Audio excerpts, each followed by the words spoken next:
በሀገራችን በጣም ከፍተኛ ትኩረት የሳበውና በትናንትናው ዕለት ምሽት ላይ የተከናወነው የኢትዮጵያ ትልቁ የተባለው የቦክስ ውድድር በመከናወኑና ከተወዳዳሪዎቹ መካከል አንደኛው ሴዶ በመሸነፉ ምክንያት ከፍተኛ ለቅሶ ውስጥ የገባች እንባዋን የዘራች ስለ ጉዳዩ ሀሳቧን ያስቀመጠችው ወጣቷ በማህበራዊ ሚዲያ ላይ ከፍተኛ መነጋገሪያ ሆናለች።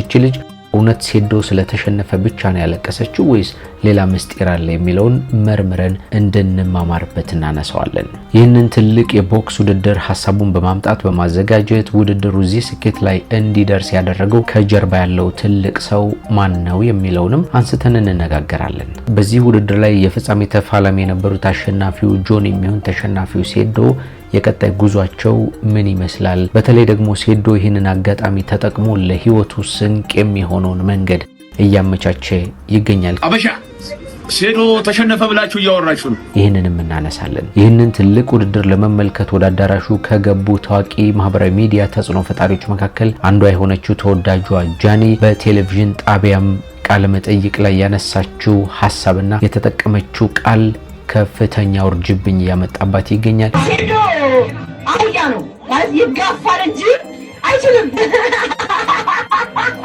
ከዚህ ጋር ተገናኝቶ ከህግ አንፃር ተጠያቂነት ውስጥ ሊከታት ይችላል የተባለው ሐሳብስ እንዴት ይመስላል? እውነታው ምንድነው የሚለውንም እንዲሁ ወደ እናንተ እናደርሳለን። በዓለም የቁንጅና ውድድር ላይ የተሳተፈች በምትገኘው በሞዴል ሩት ይርጋለም ላይ የተነሳባት ከባድ የዘረኝነት ትብታብ የሚያመጣው ጣጣና አሁን እያስከፈለን ያለውንም ዋጋ እናነሳዋለን። ከዚህ በተጨማሪ ሰሞኑን ከሩት ጋር በተገናኘ በሰራውት ቪዲዮ ላይ እጅግ ያልጠበቅኩት ሐሳብ አስተያየት ደርሶኛል። ይህንን ኮሜንት እናነሳና እንድንማማርበት ወደ እናንተ እናደርሳለን። እነዚህንና ሌሎች ጉዳዮችን ሰብሰብ አድርገን የተገናኘ ነው። በተለያየ ዓለም ክፍል ያላችሁ የምንወዳችሁ የተከበራችሁ የጎራ ስቱዲዮ ቤተሰቦች እንደምን ቆያችሁልን? ለዚህ ቻናል አዲስ የሆናችሁ ሰብስክራይብ አድርጉ። ሐሳብ አስተያየታችሁን በኮሜንት ላይ አስቀምጡልን። ሌሎቻችሁ ደግሞ ቪዲዮን ላይክ አድርጋችሁ ጀምሩ። እንደተለመደው ጌታቸው በላይ የዚህ መሰናዶ አዘጋጅና አቅራቢ ሆኜ አብሬያችሁ ቆያለሁ። ማስታወቂያውን እንስማና ወደ ጉዳያችን እንገባለን። ለንግድ ተመራጭ በሆነው መርካቶ ተክለ ሃይማኖት ሜሪት ፕሮፐርቲ ልዩ ሆነ የበዓል ቅናሽ ይዞላችሁ መጥቷል። 11 ካሬ በ2.6 ሚሊዮን ብር ጠቅላላ ዋጋ ወይንም በ990 ሺህ ብር ቅድመ ክፍያ፣ 16 ካሬ በ3.8 ሚሊዮን ብር ጠቅላላ ዋጋ ወይንም በ1.4 ሚሊዮን ብር ቅድመ ክፍያ፣ 22 ካሬ በ4.8 ሚሊዮን ብር ጠቅላላ ዋጋ ወይንም በ907 ሺህ ብር ቅድመ ክፍያ፣ 32 ካሬ በ6.4 ሚሊዮን ብር ጠቅላላ ዋጋ ወይንም በ800 ሺህ ብር ቅድመ ክፍያ በመክፈል ቀሪውን በአንድ ዓመት ጊዜ ከፍለው የሚረከቧቸው ሲሆን በተጨማሪ የንግድ ሱቆቻችን ምንም አይነት ኮመኒሪያ ማይነሳላቸውና በፉል ፊኒሽድ የሚረከቧቸው ናቸው። ታዲያ ለተጨማሪ መረጃና ቢሮ ቀጠሮ ለማስያዝ ከስር በመናስቀምጠው ስልክ ፈጠን ብለው ይደውሉልን። ሜሪት ፕሮፐርቲስ።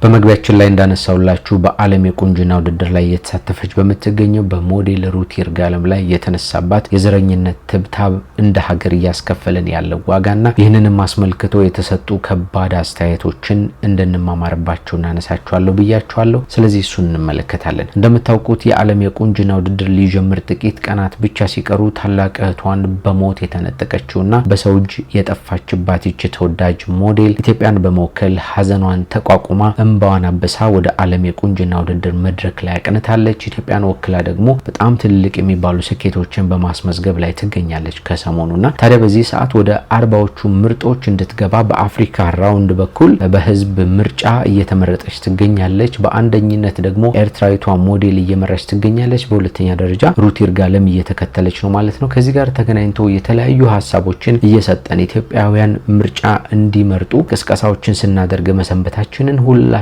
ተመልካቾቻችን ታውቃላችሁ። ታዲያላችሁ የገጠመን ከባድ ፈተና ሩት ላይ ደግሞ የመጣባት የዘረኝነት ትብታብ ያልኳችሁ ነገር ምን መሰላችሁ? እቺ ልጅ ብሔሯ እንዲህ ነው፣ የኔ ብሔር ናት፣ የእንትና ብሔር ናት የሚሉ አጣብቂኝ ውስጥ ከተዋታል በጣም ብዙ ሰዎች። እሷ በእርግጥ ይሄንን ጉዳይ ምንም አላለችም። ከዚህ ጋር ተገናኝቶ ሐሳብን መስጠትም አልፈለገችም፣ ምክንያቱም አስፈላጊ ስላልሆነ። ነገር ግን እንደኛ እንደ ሀገር እንደ ዜጎች ግን ለዚች እንቁ ልጅ ድምጻችንን በአንድነት መስጠት ሲገባን በዘረኝ በዘረኝነትና በብሔር ከፋፍለን ጉዳዩን የኔ ብሔር ካልሆነች ድምጽ አልሰጥም፣ የኔን ብሔር ወክላ በእንደዚህ አይነት መንገድ ካልሄደችልኝ ድምጽ መስጠት አልፈልግም የሚሉ አከራካሪ የሆኑ ነጥቦች ውስጥ መግባት አስፈላጊ ነገር እንዳልሆነ ነው እኔ የምረዳውና ይሄንን ደግሞ ሁላችሁም ትጋሩኛላችሁ ብዬ ነው ማስበው። በእንደዚህ አይነት በመከፋፈላችን ምክንያት ደግሞ እንደምታዩት ኤርትራ በጣም ጥቂት የሚባል ህዝብ ያላት ሀገር እኛን ከ120 ሚሊዮን በላይ ከ130 ሚሊዮን በላይ ህዝብ ካለን ሀገር በልጣ በአንደኝነት እየመራችን ነው የምትገኘው። ይህ ነገር ምን ያህል ዋጋ እያስከፈለን እንደሆነ ወደፊት ሀገራችንን ወክለው በዓለም መድረክ ለሚመጡ በተለያየ ዘርፍ በሙዚቃ ሊሆን ይችላል፣ በተለያዩ የኪነ ጥበብ ስራዎች ላይ ሊሆን ይችላል፣ በእንደዚህ አይነት በሞዴሊንግ ሙያ ሊሆን ይችላል፣ በልዩ ልዩ ዘርፎች ላይ ለሚመጡ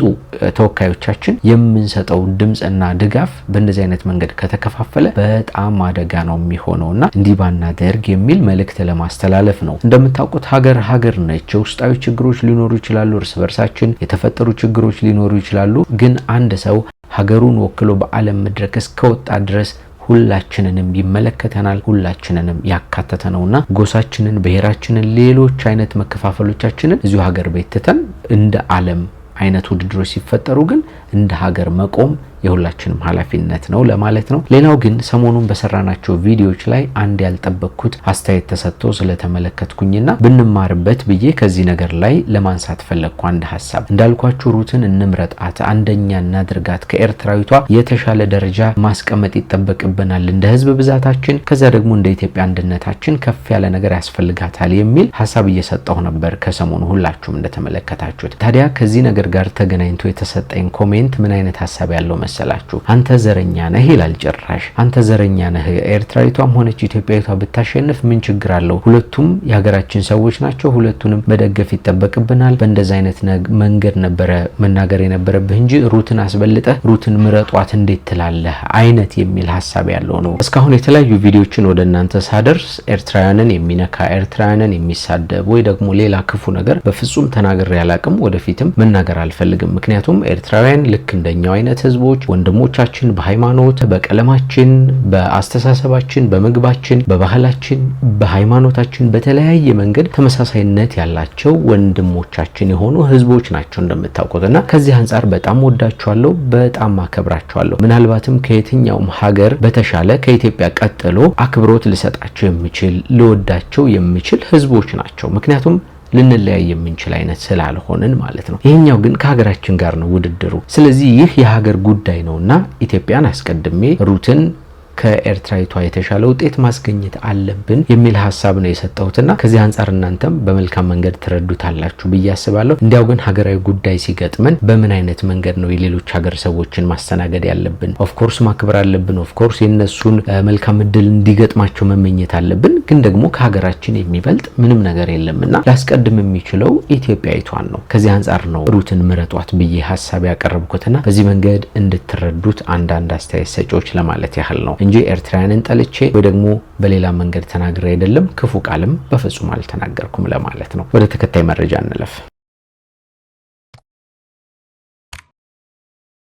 በኢትዮጵያ በጣም ትልቅ የተባለው የቦክስ ውድድር በትናንትናው ምሽት በአዲስ አበባ ፒያሳ በሚገኘው አድዋ 00 መታሰቢያ ሙዚየም ግቢ ውስጥ በሚገኝ አዳራሽ ላይ በጣም ከፍተኛ ህዝብ በተገኘበት እንደተከናወነ እየነገርኳችሁ ነበር ቀደም ሲል በሰራውላችሁ ቪዲዮ። በፕሮግራሙ ላይ እንግዲህ ከ4000 እስከ 100000 ብር ቲኬቶችን ገዝተው በጣም በርካታ ሰዎች፣ አርቲስቶች፣ ታዋቂ ሰዎች፣ ቲክቶከሮች እንዲሁም ተጽዕኖ ፈጣሪዎችና በጣም ብዙ ሰዎች ተገኝተው ነበር በፕሮግራሙ ላይና በእንደዛ አይነት መንገድ ነበር ሲከናወን የነበረው። በጣም ተጠባቂ ነበረ። በተለይ ደግሞ በሴዶና በጆኒ መካከል ይደረጋል የተባለ የመጨረሻው ውድድር ትኩረትን የሳበ ነበር። ውድድሩ ከመካሄዱ በፊት በተለይ ሴዶ በሚናገራቸው አንዳንድ ሀሳቦች የተነሳ ከፍተኛ ትኩረት ስቦ ነበረ። ብዙ ሰዎች ደግሞ ይሄንን ፋይት ለማየት እንዲጓጉ አድርጓቸው ነበር ማለት ነው። በመጨረሻ ግን ጆኒ ሴዶን አሸንፎ ፕሮግራሙ ተጠናቀቀ። እንዳልኳችሁ እዚህ ውድድር ላይ በጣም ብዙ ሰዎች ተጠቃሚ ሆነዋል። ከተወዳዳሪዎቹ ባሻገር አዘጋጆቹ ይሄንን ፕሮግራም ለማዘጋጀት ተፍተፍ ሲሉ የነበሩ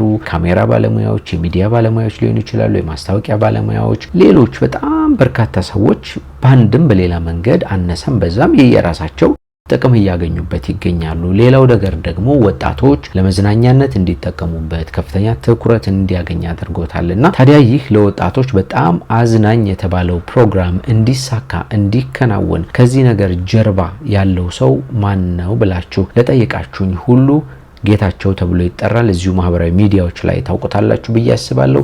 የዚህ ውድድር መስራች እንዲሁም አዘጋጅ ባለቤትም ጭምር ሆኖ ሌሎች ሰዎች እንዲጠቀሙ አድርጎ ትርፉን ደግሞ በከፍተኛ ሁኔታ እሱ መውሰድ የቻለ ብዙ ሰዎች እንዲዝናኑ ይሄንን ሐሳብ ጭምር ማምጣት የቻለ መመስረት የቻለ ሰው ነውና ከዚህ አንፃር ይህ ሰው ምስጋና ይገባዋል እያሉ ብዙ ሰዎች ሐሳባቸውን እየሰጡ ይገኛሉ። ጌች ነው የዚህ ፕሮግራም መስራች ማለት ነው። ስቱዲዮአችን ውስጥ ሆነን ይሄንን መረጃ እየቀረጽን ባለንበት መብራት ጠፋና ይመጣል ብለን ብንጠብቅ አልሆነም። ስለዚህ ወደ እናንተ የምናጋራቸው መረጃዎች ከሚቀሩ የቀሩንን በተወሰነ መንገድ በእነዚህ አይነት ሁኔታ አቀርብላችኋለሁ። ለማንኛውም የሁለቱ ተጋጣሚዎች በተለይ ሴዶና ጆኒ የሚፋለሙበት የመጨረሻው ውድድር በጣም ተጠባቂ ነበርና ከዚህ ጋር ተገናኝቶ ታዲያ በጣም ብዙ ሰዎች ጆኒ ካሸነፈ ሴዶ ካሸነፈ እያሉ ገንዘብ እየተወራረዱ እስከ 2 ሚሊዮን የሚደርስ ገንዘብ እየተወራረዱ እንደነበር በተለያየ መንገድ ሰምታችኋል ብዬ አስባለሁ። ታዲያላችሁ በመጨረሻም ሴዶ ያሸንፋል ከኔ ጋር የሚወራረድ ብላ ገንዘቧን አሲዛ ከብዙ ሰዎች ጋር በእንደዚህ አይነት መንገድ የቆየች ልጅ በሚገርም ሁኔታ ሴዶ ተሸንፎባት በቃ ሀዘን በሀዘን ሆናለች።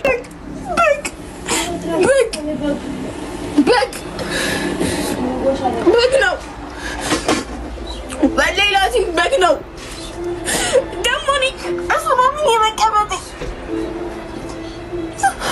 የሳድረቱን ቢዚ ተቀምጫ አፈሪብላ ፈራስ በላ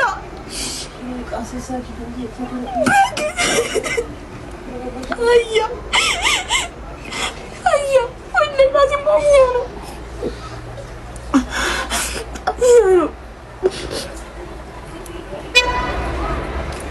ሱምኝ ተቀምጪ ሳድረስ ብጊ ተቀምጪ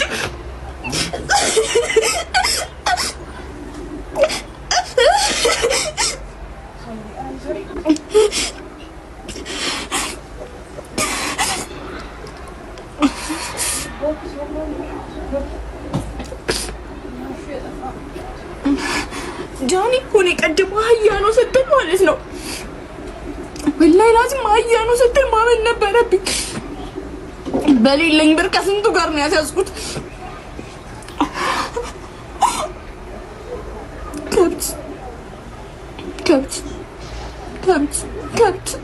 ከብት ነው ወላሂ ላዚም ከብት ነው።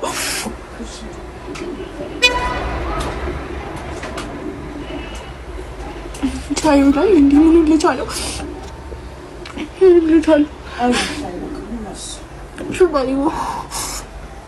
በተመለከታችሁት መንገድ እንባዋን እያፈሰሰች የተለያዩ ቃላትን እየተጠቀመች የደረሰባትን የሆነባትን ኤክስፔክት ያደረገችው ነገር ሳይሆን ቀርቶ ሀሳቧን ስታስቀምጥ ነው የተመለከትናትና ታዲያ ይሄንን የተመለከቱ ሰዎች የተለያየ ሀሳብ አስተያየት ነው እየሰጡ የሚገኘው። እንደነገርኳችሁ አንዳንዶቹ ለዚህ ለቦክስ ውድድር ብለሽ እንደዚህ አይነት ስሜት ውስጥ ትገቢያለሽ፣ ለምን ይሆን ይሄን የምታደርጊው? ኧረ እባክሽ ቀልብ ግዢ። ልክ እንደዚህች አይነት ልጅ እንዳትሆኑ አደራ። በማህበራዊ ሚዲያ ላይ በእንደዚህ አይነት መንገድ ስሜታችሁ አይጎዳ። ቀለል ባሉ መንገዶች ነገሮች እንደ መዝናኛ ቆጥራችሁ ማለፍ ሲገባችሁ በእንዲህ አይነት መንገድ ራሳችሁን ለምን ታስጨንቃላችሁ የሚል ሀሳብ አስተያየታቸውን ይሰጣሉ።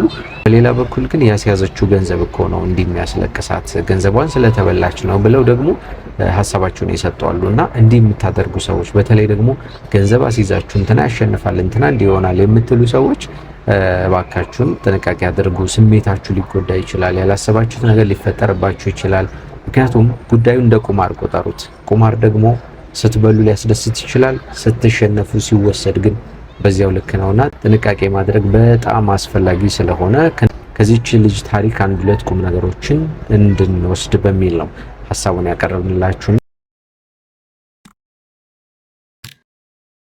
ሌላው ነገር እንግዲህ በጣም በርካታ ሰዎች፣ ታዋቂ ሰዎች፣ ቲክቶከሮች፣ አርቲስቶች፣ የማህበራዊ ሚዲያ ተጽዕኖ ፈጣሪዎች እናንተ ወደ ተከናወነ የቦክስ ውድድር አቅንተው ነበር። አዳራሽ ውስጥ ተቀምጠዋል። አንዳንዶቹ ቅድም እንዳልኳችሁ እስከ 100,000 ብር የሚጠጋ የመግቢያ ቲኬት ገዝተው ቪቪአይፒ የሚባለው ወንበር ላይ ተቀምጠው ነገርየውን ሲከታተሉ ነበር የቆዩት ማለት ነውና ከነዚህ ታዋቂ ሰዎች መካከል ደግሞ በማህበራዊ ሚዲያ ላይ በጣም ትልቅ ስም ካላቸው ወጣቶች መካከል አንዷ የሆነችው ጃኒ በሚል መጠሪያ የምናውቃት ቲክቶከሯ ውድድሩ ላይ ነበረች። ውድድሩን ስትመለከት ነበረ። ታዲያ በአባይ ቴሌቪዥን ፕሮግራሙ ይተላለፍ ስለነበረ የተለያዩ ቪዲዮዎች ይሰሩ ስለነበር የቴሌቪዥን ጣቢያው ሰራተኞች ቃለ መጠይቅ እያደረጉ ነበርና ጃኒን ያገኟትና ስለ ውድድሩ ጥያቄ ያቀርቡላታል ማለት ነው። ከዛ ይህንን ሀሳብ ትናገራለች። ስሙት። ሴዶ አህያ ነው ማለት ይጋፋል እንጂ አይችልም። ይህንን አስተያየቷን ተከትሎ በማህበራዊ ሚዲያ ላይ ብዙ ሰዎች የተለያዩ መልእክቶችን ነው እያስተላለፉ የሚገኙ። አንዳንዶቹ ጃኒን እንዴት ይህንን አይነት ቃል ትጠቀማለች? እንዴት በእንደዚህ አይነት መንገድ ታወራለች? ያውም ደግሞ ትልቅ የሆነ ሜይንስትሪም ሚዲያ ላይ በእንደዚህ አይነት መንገድ ማውራቷ ተገቢ አይደለም ብለው ሀሳብ የሰጡ ሰዎች አሉ። በሌላ በኩል ያሉት ደግሞ አይ ምን ችግር አለው? ይሄ እኮ የውድድር ጊዜ ነው። ውድድር ላይ ደግሞ እንደዚህ አይነት ነገሮችን መጠቀም ማውራት የተለመደ ነገር ነው፣ ቀለል አድርገን እንተው የሚል ሀሳብ የሰጡ ሰዎች አሉና ያ ጉዳዩ ከህግ አንጻርስ ምን አይነት እይታ አለው? ተጠያቂነት ሊያመጣ ይችላል ወይስ ደግሞ በምን አይነት መንገድ ነው የሚታየው የሚለውን ለጠበቃ ሰብለ አሰፋ ሀሳቦችን አቀረቡልኝ ባለችው መሰረት በዚሁ በማህበራዊ ሚዲያ ላይ መልእክቷን አስተላልፋለችና ያነሳቻቸው በጣም በርካታ ነጥቦች አሉ። ብዙ ሰዎች እያሉ ያለው እንደ አህያ የሚል ሀሳብ አስቀምጣለች። አንዳንዶች ደግሞ አይ በቀጥታ አህያ የሚል ስድቧን ነው የሰደበችው የሚል ሀሳቦችን ነው እያስቀመጡ የሚገኙና ከነዚህ ከሁለቱም አንጻር አግባብ ምን አይነት እይታ አለው የሚለውን ነው ሰብለ ለማስቀመጥ የሞከረችው። እስኪ በተወሰነ መንገድ ቪዲዮን ስሙት። ንግግሩ ሁለት አይነት አመለካከት ነው ማየው።